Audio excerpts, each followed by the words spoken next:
What up, fam? What up, guys?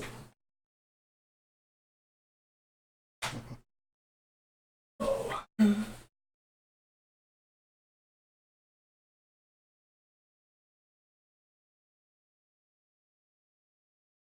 gonna send you a link.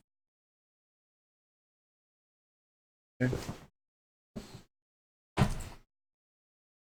All right. Wiz Bros now following. What up, Wiz?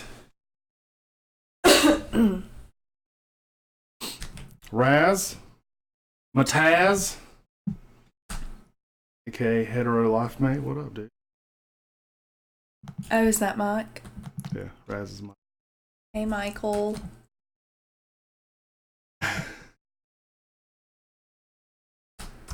I'm hearing hello, lady, in my head, because that's what you would say. That is what he would say.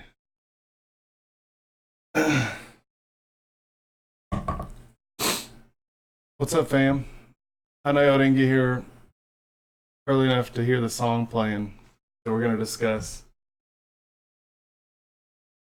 But the song was Daylily by Movements. It's a beautiful song in a lot of different beautiful ways. The song was Daylily. Whoops. By Movements. Are you mute? Yep. Hello, late. Yes. Yes. Yes. Oh. All right. So, where do you want to start at?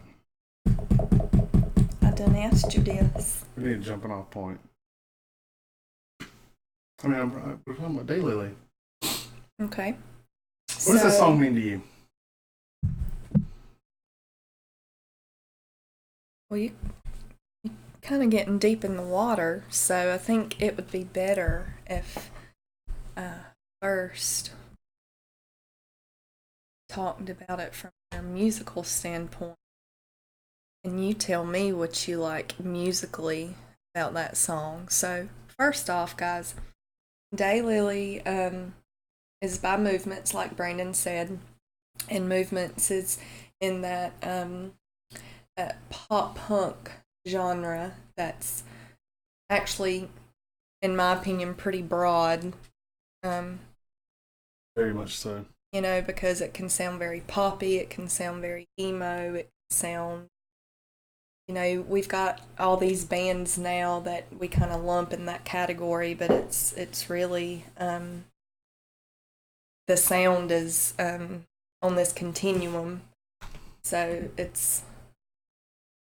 it overlaps. They're like a, you know, what's the diagram with the circles? Venn diagram.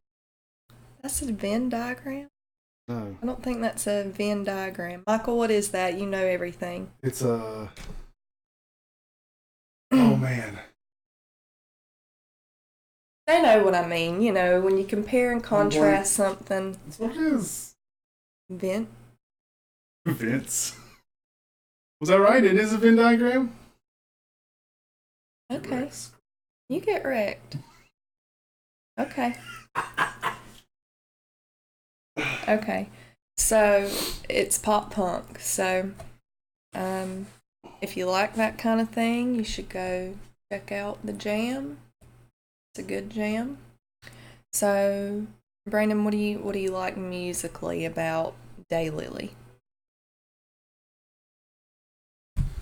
First time I heard it, I will say I didn't know if I would like it, and I'll tell you the stupid reason first, because I didn't hear any distortion, right? We all know I'm a metalhead. That's what I'm listening for, like aggressive guitars, and it does not have that. He wants the riff in the song where he goes. That's what he wants. That is so true. Okay, so it does not have that. But it does have a slight distortion on one of the guitars in some of the sections, which is, I think, very cool because the bass itself has more distortion on it than any of the guitars in the whole song. I think that's awesome. Production on the song is very good. You hear every instrument very clearly. You can hear every little detail and aspect of what they're doing in a song that I don't think that you would normally, in a song that I don't think their normal listeners would care about. If that makes sense, right? Okay. So they got me from the technical aspect before anything else. Okay. Whereas they got you from the emotional aspect, right? The message. All right? Well, it's not just the message; it's also the style of the music, because that's one of my preferred genres. Right. That's the best impression of Brandon ever. Yeah. Second off,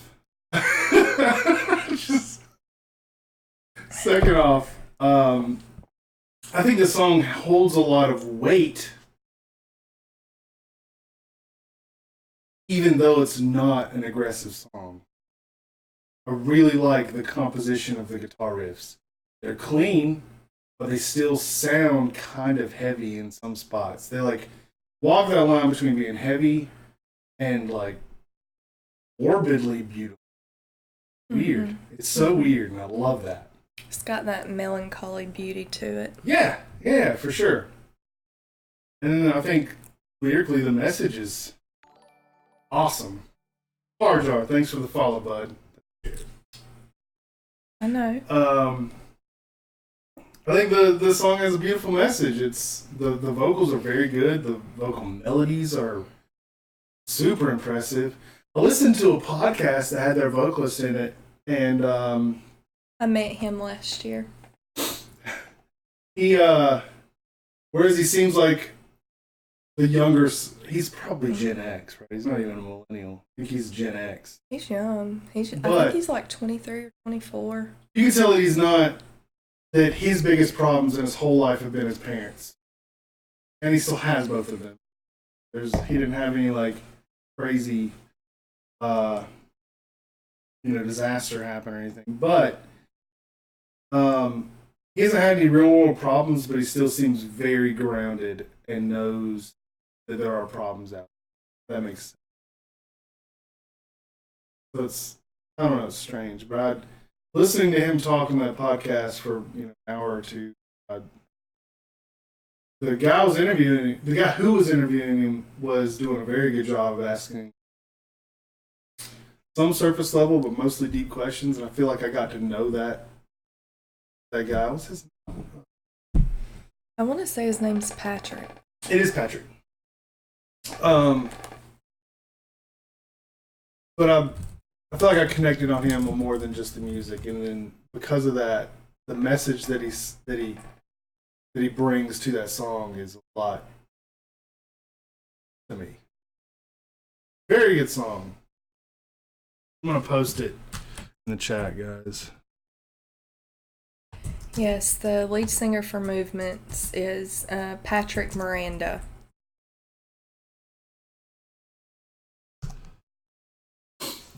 If you if you want to go listen to it, very good song. What does that song mean to you? So I think. No, that's a song that whenever you were working at the last major place that you. But I worked. I'll let you explain that situation.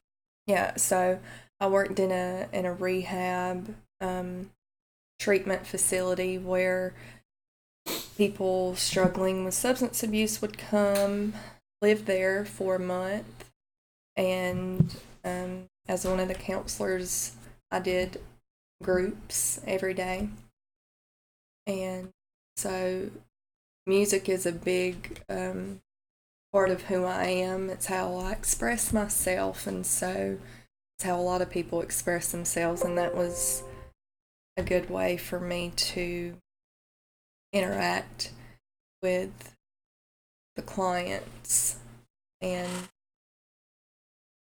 motivate them or inspire them. So I played Daylily for them because, you know, he says, I think it's time you had a pink cloud summer because you've gone too long without a smile. I think it's time you found another reason to stay for a while. And I have to, I mean, maybe he, you know, who knows what he's talking about. It could be a multitude of different things, but it seems like he's talking about somebody that he really cares about who's struggling with some depression and probably not seeing that their life is good and beautiful, and he wants this person to know that it is and that their life is worth living, and they need a reason to smile, they need a reason to see the beauty that the world can offer. And so that's what it means to me. Thanks. I don't know if I would say expertly, but yeah, it really dotes on the emotional strings of the heart, especially if those kinds of issues kind of drive close to home for you. So you're having a bad day, or you need to be reminded that, you know, you matter and you're loved. I think it's a good song to listen to.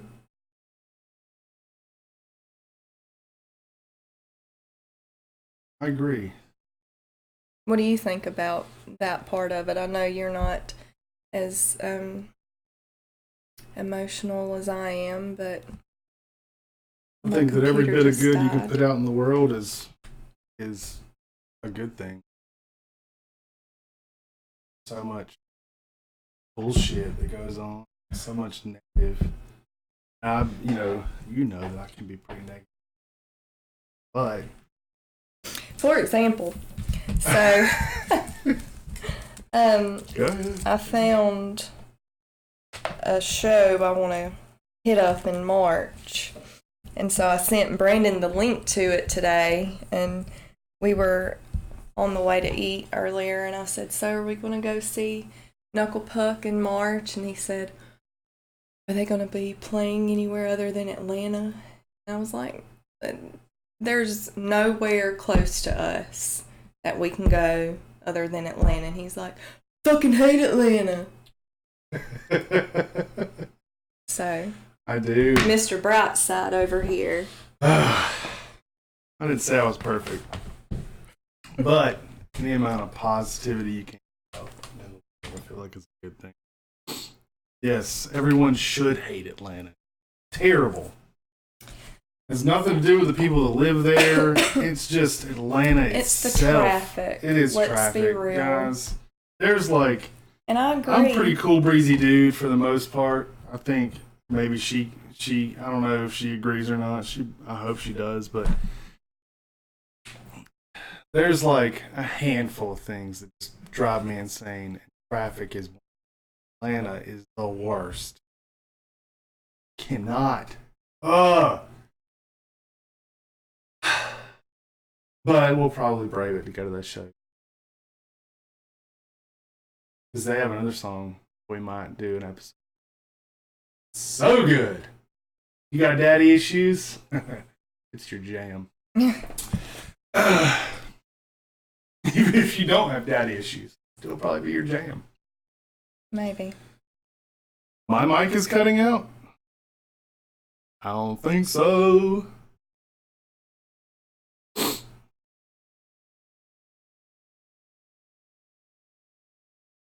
He said, yeah. I hope he's just trying to troll me. I can see it's on, and it's registering. Missed half of one of my sentences. Probably the noise gate clamping down on it too hard, but that's all right.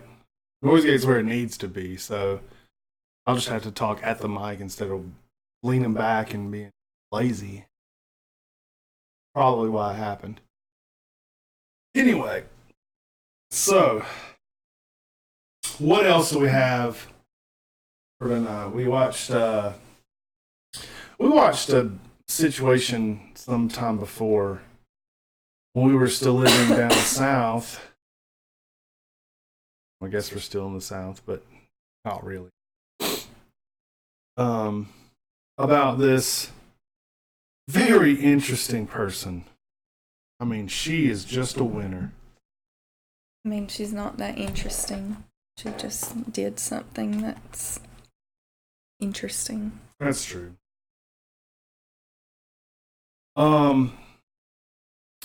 So we're going to talk about Jodi Arias tonight and her fuckery.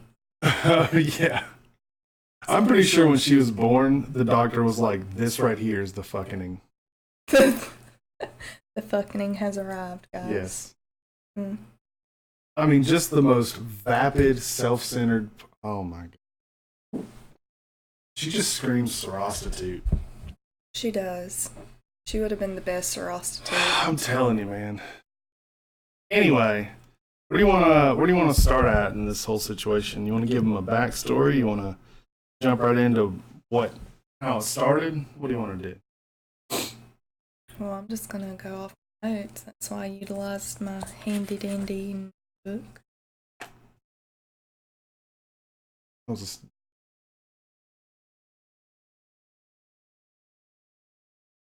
Anyway. Okay. So, Jodi Arias.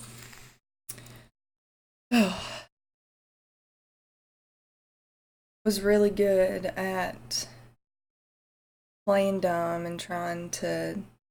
Jodi Arias is the epitome of. She gives women a bad name and bad. She is the reason why women as a whole get stereotyped as dumb bitches, because that's how she acts and that's how she maneuvered through the world and got what she wanted by using sex appeal and, playing the clueless damsel in distress. And she just irks my nerves so bad. But, so, I don't know if you guys are familiar with our friend Jodi there, but, so, why are you laughing? Our friend Jodi. Oh. Yeah, our friend Jodi there. So, we'll start the story on June 9th, 2008 in Mesa, Arizona. There's a chick, what's her name? Mimi Hall. Mimi Hall is packing because Mimi want to go to Cancun. Yeah. So Mimi has got this friend named Travis Alexander. And if you are familiar with this story, you know who he is. If you don't, we'll talk about Travis more. So Mimi's getting ready to go to Cancun with Travis, who has invited her to Cancun. Just as a friend, though. He's friend-zoned, strictly. Yes. Travis has been hardcore friend-zoned. These are filthy Mormons. I say that lovingly. You guys know why. Okay. So, Mimi want to go to Cancun, but Mimi has not heard from Travis, and it's the day before they're supposed to go. So, and she's been trying to get in touch with him. She hadn't heard from him. So, I'd probably be a little anxious and worried about that too. So, she decides she is going to go to his apartment. She gets to his apartment, and he doesn't answer the door. He's still not answering the phone. He's got a massive house. Was it a house? Yeah. Massive house. They were referencing an apartment. Anyway, that's neither here nor there. It doesn't matter. The place that he dwelt in, she went there. He doesn't come to the door, so she calls her friends. Well, they can see the dog, but they see no other movement. Right. They can see the dog, but no one's coming to the door. So they decide they gonna just bust up in this motherfucker. So they do. They go in through the laundry room, and the first thing they notice is an odor. Oh, odor. A nice odor. And the weird thing is that Travis's bedroom door is locked. And so they go and knock on his roommate's bedroom door. And the roommate comes to the door. He says he didn't hear the knocking. He was watching a movie. May have been high, whatever people do. You don't know that man's life? I don't know either. This man lived with a dead body in his home for like 5 days. Yeah. And that's kind of fucking weird. Yeah. Anyway, no matter how messy you are, that's real fucking weird. And I hope everybody can agree with me on that. If you don't, you're real fucking weird too. Just gonna say it. 5 days. Yeah, 5 days. Anyway, so this roommate, he has a spare key to Travis's bedroom. They go in the bedroom and what do they see? Blood all over the place. Yes, they do. They see blood on the walls, on the floor, everywhere there's blood. And so they find Travis dead in the shower.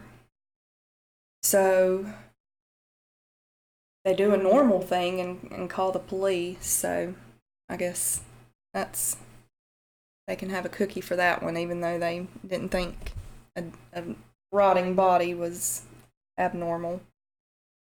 Although they didn't know what it was, that had to fucking smell so yeah, the bad. roommates, he had 2 roommates. Both of them said that it could have been, it's 3 guys living in a giant house. They said it could have been laundry, it could have been dirty dishes, it could have been just gym bags, whatever, but a dead body in a house for 5 days? Come on, fellas. The ice house never even got that bad. It got pretty bad. Not that bad. So glad I didn't know. I wish I'd have known you then. Why? So I could clean the house? No, I might not have lived in that house. I just wanted to know you then. So that I could come and take you away from the mess that you lived in? Oh, I loved living there. I don't know. It's bittersweet, okay? I just wanted to know you before I did, okay? Leave me alone. Okay. So eventually, guys, we're going to have a kitty cam because our cats are hanging out with us and it's just too precious not to share with everybody, in our opinions anyway. Oh, yes, the love. Okay, so yeah, they call the cops and the detective on this case is Esteban Flores and Juan Martinez is the state attorney. Yes. So they get there, they start searching the home. The new sin by Kanye. Hey. Odor to death. Anyway, so Esteban Flores and Juan Martinez come and they're going through and everything seems to be in place. So the place was absolutely, the house was spotless. His room was spotless other than the blood. And of course the bathroom was covered in blood all over the place. Everything else seemed like it was in place. Yeah.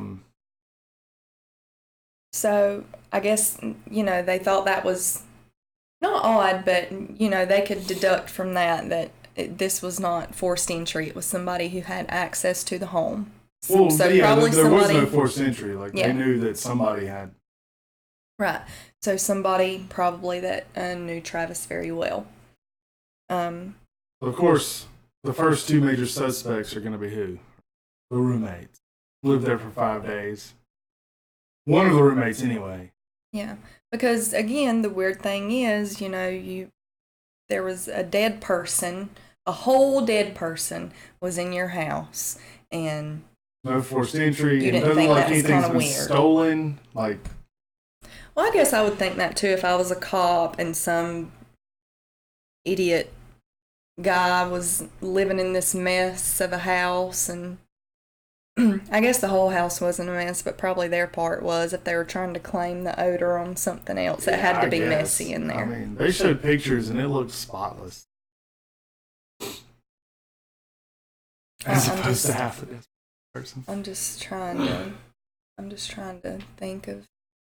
Anyway, I just almost even more than Jodi. I just cannot wrap my head around them. I mean, do they have allergies? You had a sinus infection. You can't smell. Like, it bothers me. Anyway, so where were we? So they get to Travis, and his extremities have started turning black, and the body has started to mummify. And I watch a lot of true crime, and they say this word sometimes, and I remember the first time I heard that word, I was like, what does that mean for a body to mummify? So Brandon and I looked it up, and so that is when a body's more than likely in a cool place, but definitely a dry place, the skin is going to be really stiff and leather-like. Yes. So his body had mummified, and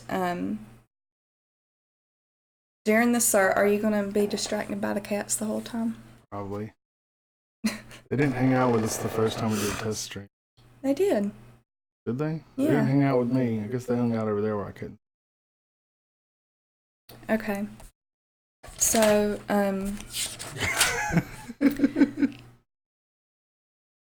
stay on task. Yep.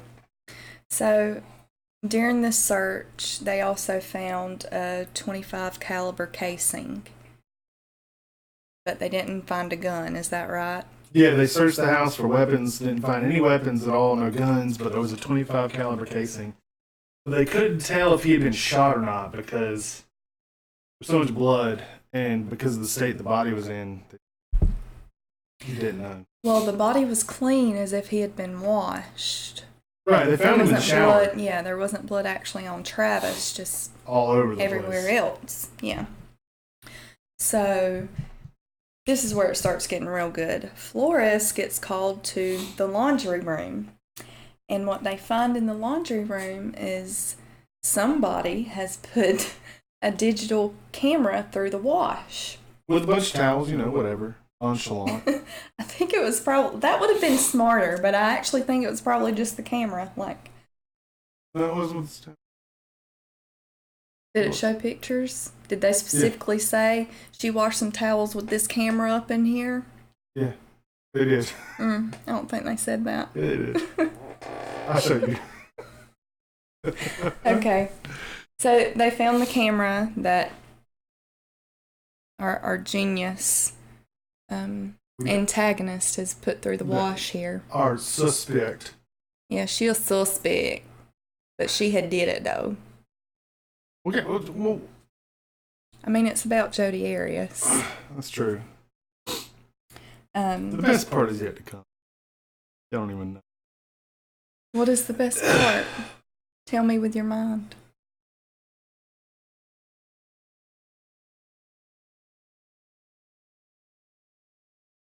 Okay. All right.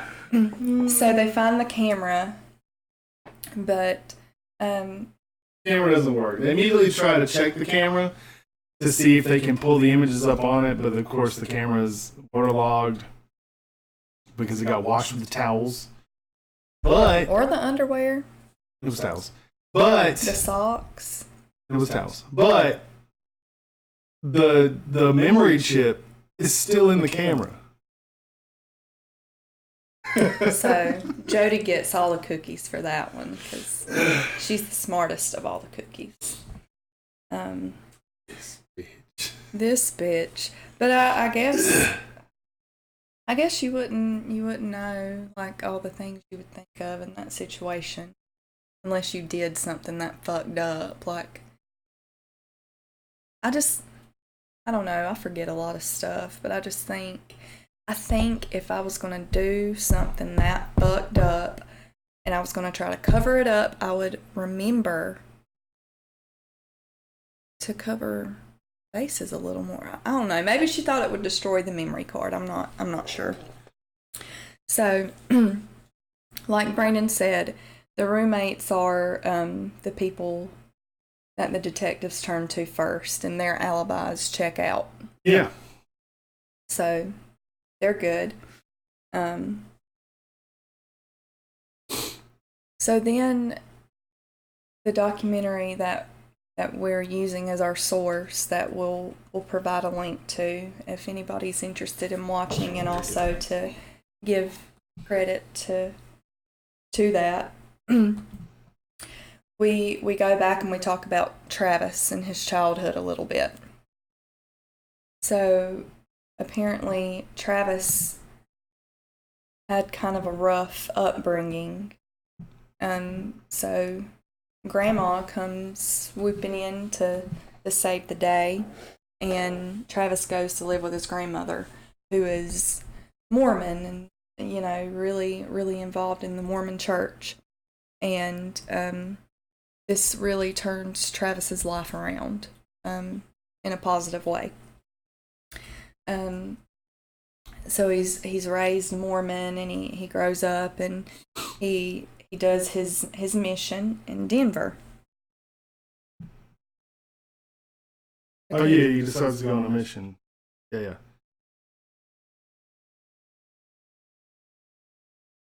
So when he comes back from his mission in Denver, he starts working with this company called PPL, Prepaid Legal Services.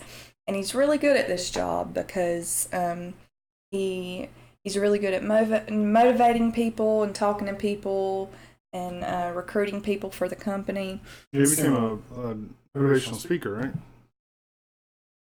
I think for the company, like Yeah. probably as they recruited people and like probably some onboarding job stuff, he was really good at, you know, when you get a... He was just a natural born salesman guy. Yeah. He had the silver tongue, they say. He was good at the Englishes. Good at the English. Okay. So this is important because this job is how he met Jodi. Because Jodi kind of comes into the picture because she's at a point in her life right before she meets Travis where she's broke and she hears about this company, and so she goes to their convention in 2006 and she's recruited there. And not only is she recruited, but she's also set up with Travis at the convention. So this is... Yeah, everybody, they have this convention, and all the high-level executives get 2 tickets. Most of the executives take their significant other, their wife, or their husband, but Alexander is single. Single as a Pringle. He likes the single life. So the people that he works with, the other high-level execs knew this pretty girl. Yeah, you're hearing me through both mics. Anyway, they know this pretty girl who's also part of the company. They set him up on a blind date, so to speak. So that's how he meets Jodi. Right. And Travis is attractive to Jodi because he's higher up in this company. Like we said, he's really successful. He drives a really nice car. He's got a really nice house. And let's just be real, Jodi a gold digger, so that appeals to her. Those material things, it's like what she's here for. So they start dating. At this point, they live in different cities, in different states. Mm-hmm. But that's not the only problem. An even bigger problem is that Jodi not a Mormon. That's right. She has not seen the error of her ways, accepted Lord Joseph Smith into her life. That's a conversation for a different time, though. All right. So growing up, I know that your family's not like hardcore, really strict Mormon, but they're not. Not with me and my brother. They were, though. Okay, so, well, I'm sure you knew families that were a lot more strict. Oh, yeah. So, like, say one of your buddies, and I know when you got, like, dating age, you weren't really involved in it anymore, but say you still had this knowledge, what would that look like? You know, I had those one buddies. friend who stayed in the church Mm-hmm. uh, and went on a mission, and he definitely married within the church. Yeah. So, but what if they didn't? What if they came home and they had a girl who was Catholic or who was Jewish or who just wasn't religious at all? Like for those like strict Mormon families, would that be like a nah? They would be encouraged to convert them, for sure. Even just a girlfriend? Yeah. That's wild, y'all. That's what every church does. That's It's wild. not just a Mormon thing. Just dating somebody and they want to convert this young lady? Yeah, when we met and you were going to church, like, when are you going to bring that guy around? They want me to come to church with you, right? How is that not the same? Okay. We're not just That's a whole different... rabbit hole we shouldn't be going down. Yeah. Anyway, it's just a big deal because Jodi, Fuck Tiger. Thanks for the follow. Welcome to the Thanks. stream. dude or lady, Person.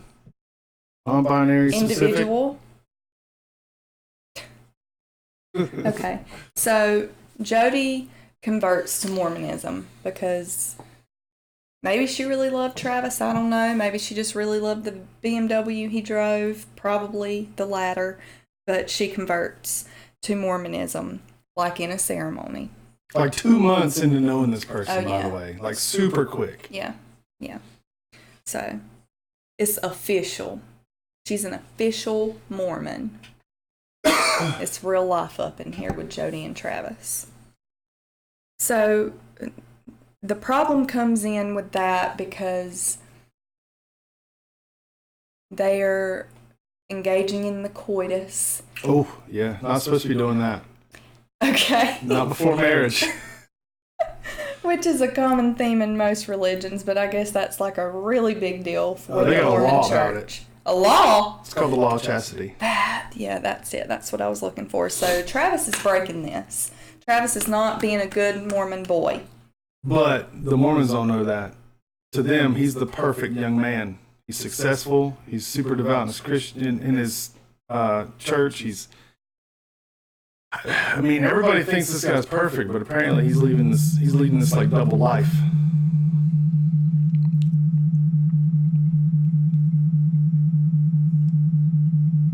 Is that your phone? Yes, it is. Sorry, guys. Okay. So, yeah, because Travis is having sex with Jodi, and he's not supposed to be doing that if he wants to be a good Mormon boy. About Catholics are like that too.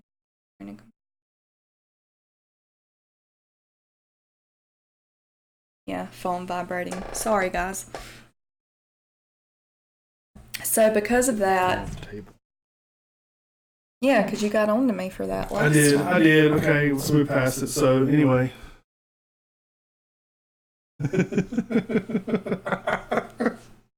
Love you. So their relationship ends because, I mean, they make it sound like it's because of that. I mean, I'm sure there are a lot more things going on because Jodi's a total prostitute and probably sucks. All of his friends say that he quit seeing her because he saw a little bit of crazy in her. Yeah. But she was telling everybody that she stopped seeing him. So obviously, we got a disagreement here. Yeah, there's a disagreement for real. So it's weird because, like Brandon said, they were living in different states while they were dating. Yeah. But when they break up, Jodi decides to move closer to Travis. Which is totally normal, right? You Yeah. break up with somebody and you decide, I'm going to uproot my whole life and move close to this person who just broke up with me. That's normal. Yeah. So Travis does not like this. And it makes it hard for Travis to really, cut the cord on this relationship because Jodi's still coming over and trying to see him. And you know, the way it's depicted to us, you know, they paint her out to be terrible in every way, and I get it, but they say things like she would lure him in with sex, and but okay, yeah, but she didn't force him. Like, he probably wanted to bang. Let's be real. So let's just quit with all that. I have a slight problem with all that. Anyway, Travis wants Jodi out of his life, but it's hard for him to do that because she's kind of being a stalker about it, you know? She is being a stalker, and she's throwing herself at him. She is. She is throwing herself at him. And there's a friend in the documentary who talks and says he wanted a clean moral life, and you know it was hard for Travis to do that when you've got a girl coming over to your house in the middle of the night and crawling in your bed naked. And I'm just like, dude, were you there? Did she just show up and come in and strip and get in the bed? Like, I'm sure that's not how it went down. I'm sure it is after we find out more about her. It may have been. He probably was doing that. Maybe. Who knows? Anyway. He shouldn't have given her access to his house like that in the first place. Well, that's his fault. It is his fault. It's like you don't move in with somebody after knowing them for 2 months, right?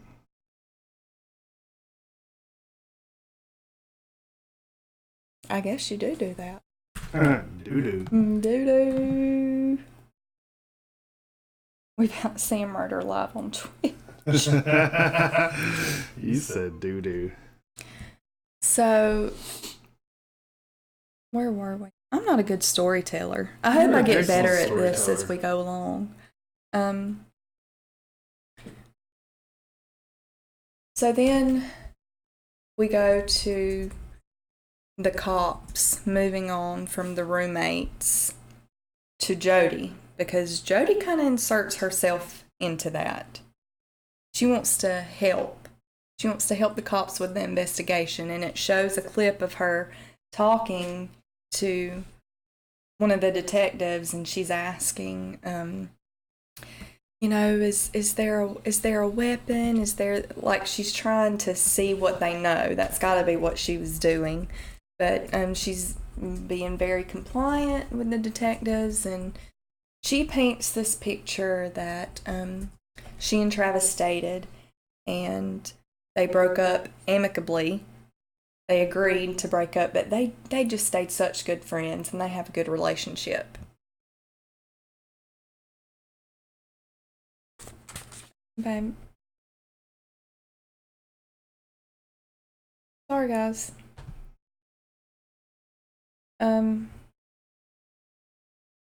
So we're gonna take a little breather here. So hang tight with us. Can you put on the screen? Yeah. We'll be right back, guys. We'll be right back.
Sorry about that.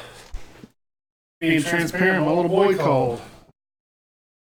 And so, I mean, it's 9:45 evening, so I didn't know if it was morning. Anyway, where were we? You were talking about. I got real distracted. I'm sorry. I'm gonna transfer to the wine. Oh, get it. I still see the "Be Right Back." Yeah, it'll change. Don't worry about it. It'll change.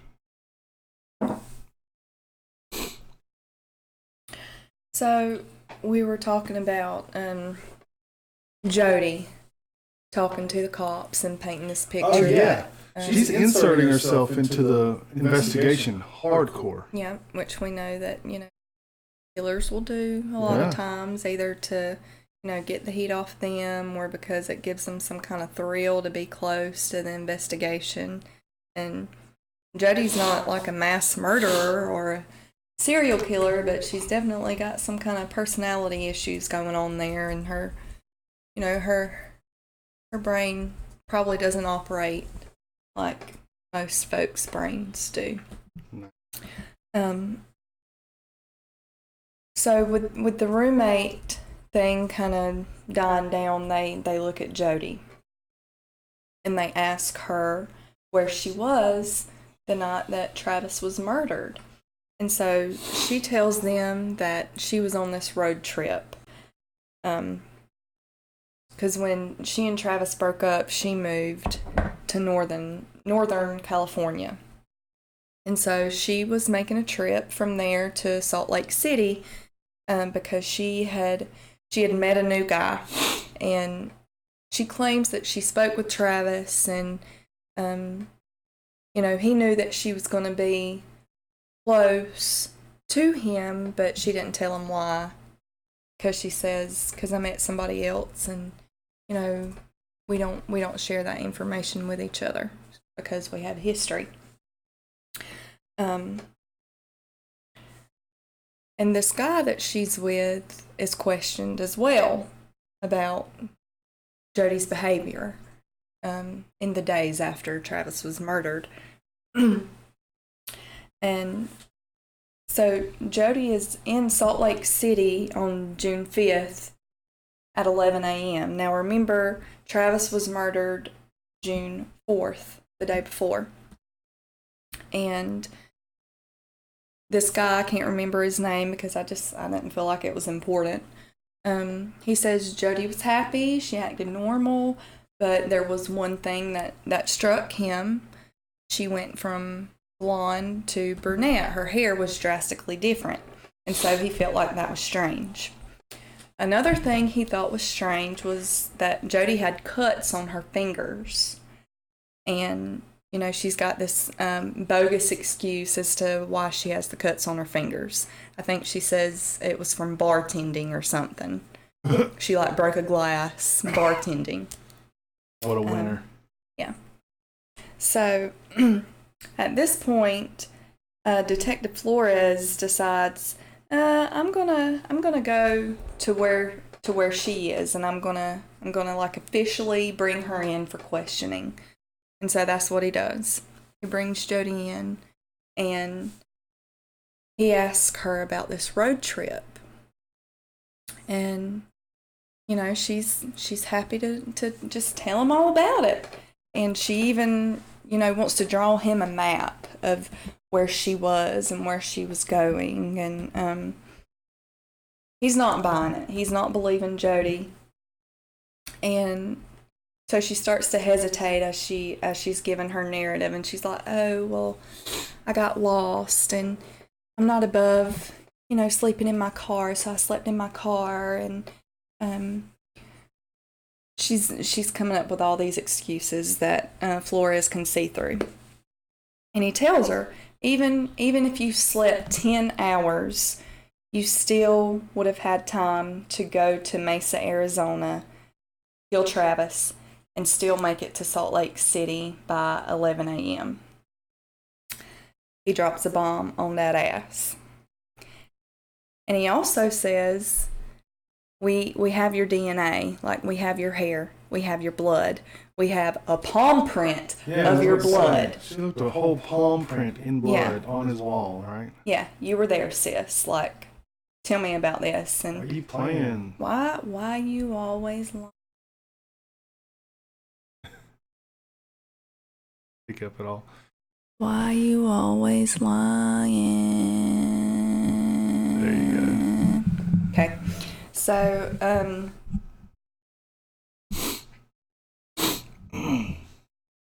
take a little sip. A little sip. Little sip. So Jodi's like, oh, cool, I got this. I can explain the hair. If you went through that house and you swept, my hair would be everywhere. You would get all my hair. All my hair would be there. So, you know. Because they did it all over the place, right? Probably. So then the detective is like, okay, well, guess what, sis? I got these pictures, though. That camera that you thought was going to, like, disappear in the washing machine, I got that. And I got them pictures, though.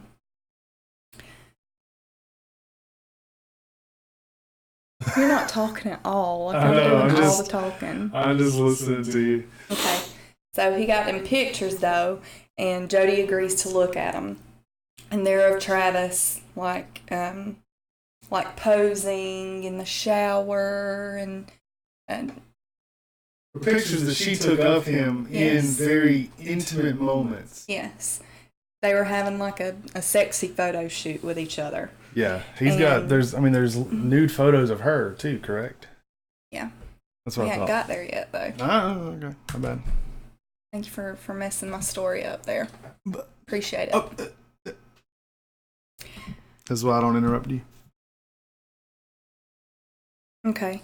So, pictures. Sexy pictures. For them, to them. Way to go, Brandon. I know.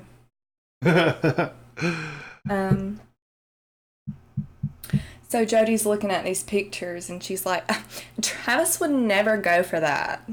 That's not Travis. Travis would not do that. And he's like, okay, sis, well, it's not just Travis in these pictures. There's also you. I'm gonna cover you up here, but here you. And so she's leaned over the table and, you know, doing her whole stupid sexy girl thing that she does. And this bitch says, that looks like me. And he says, that is you. Like, what? Like, somebody has a whole picture of you and is showing you, I got this picture of you, and you're like, I mean, I guess, you know, the nose is the same. I mean, maybe. Like, no! That you! It you! Cassie, yes, I am.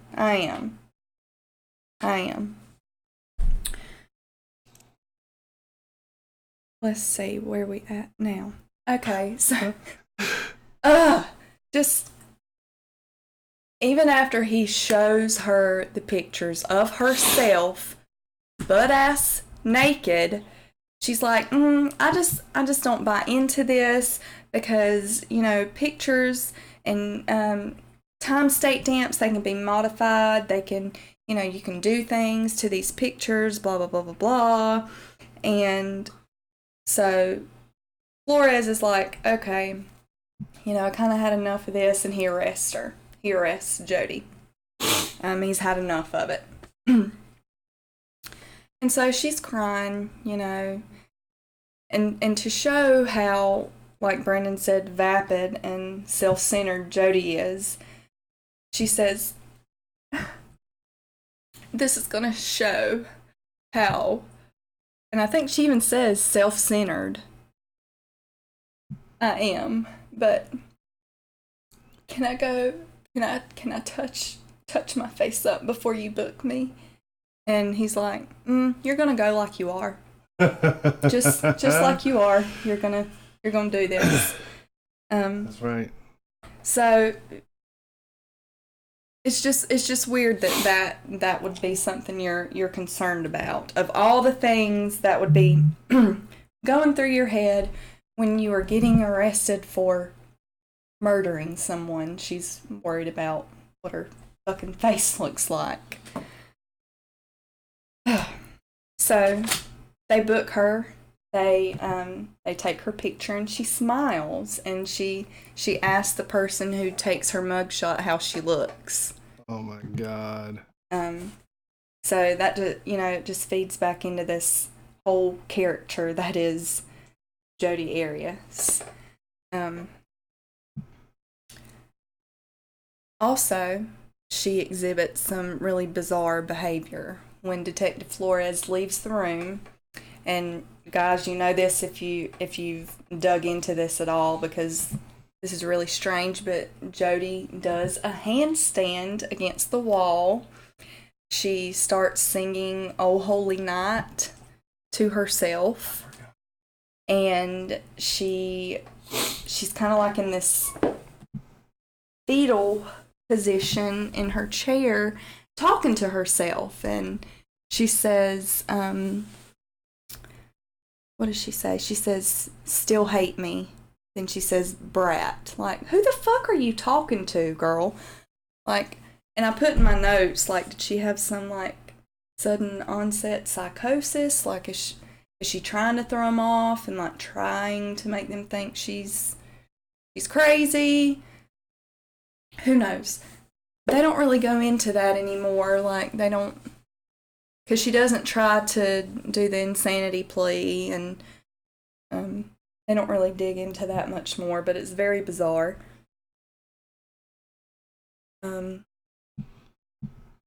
She seems more upset by how the chick was, not she actually murdered you. Yes, I'm upset about that too, but how dumb she is makes it a whole lot worse. Yeah, it's pretty bad either way. Yeah. And that's why it does make me so mad, because you took somebody's life and you're worried about your face. Yeah. Some fuckery going on here, guys. Like I said, the fucking. The fucking. So,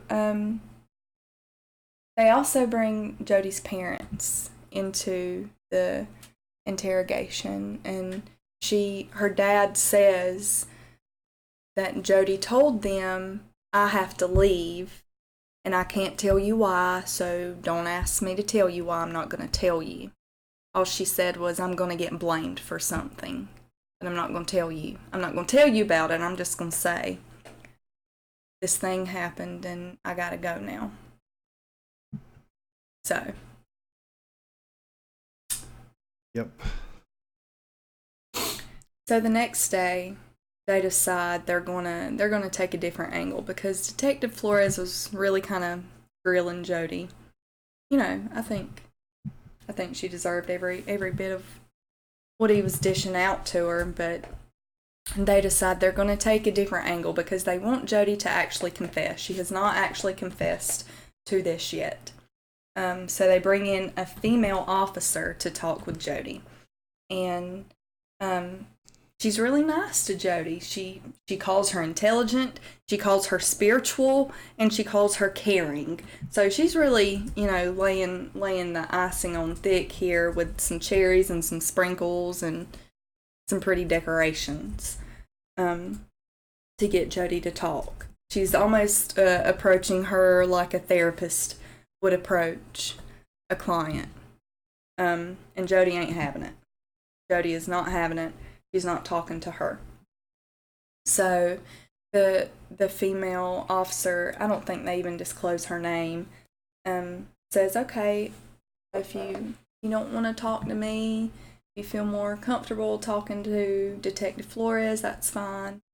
And, Jodi perks right up, and she's like, "Yeah, I'd rather talk to him because he's the one who's talked to Travis's family." And, but the reason is she's just one of those girls who she likes to play mind games with men. She likes to turn on the sex appeal and flirt and, do those things to get her way. So when he even though he's been so mean to her, he's been a dick to her. He's been like, "You're full of shit. You're lying. I'm arresting you. No, you can't fix your motherfucking face, bitch." She still wants to talk to him instead of the lady cop. And instead of grilling her this time, he wants to try the good cop angle. And this works for him. And Jodi kind of indicates like Travis knew she was coming, and she got there around 3 a.m.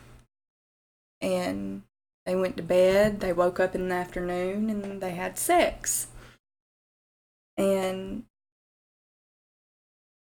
so then another lie comes up, and I think we'll probably stop there and get into that bit next week, because this is one of the turns that Jodi Arias throws with her fuckery and her lies. So, what did you think about the first episode we watched and the information that we have so far about Miss Jodi Arias? I'm just so. I'm so. I don't. The odd. See, up to right now, I was like, this girl's just stupid. Maybe she's the wrong place, the wrong time, whatever. Like when we were watching it the first time. But after parts that we get into next, there's no way. There really? Like she has some audacity. She has giant balls. Your boy 696, thanks for the follow. Thanks, your boy 696. We appreciate that.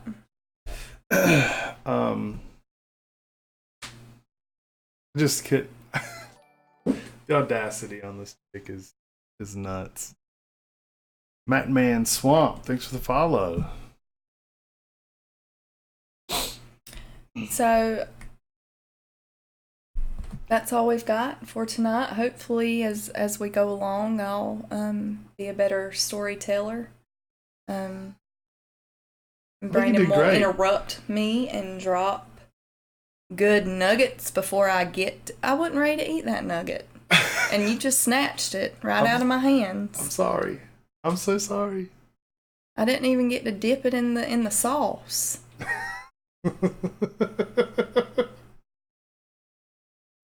We're really glad everybody who took their time to watch this and engage in the chat with us. We're thankful that you chose to spend your time watching us, because time is precious and something you can't get back, and we really appreciate it. Thanks, guys. See you next week.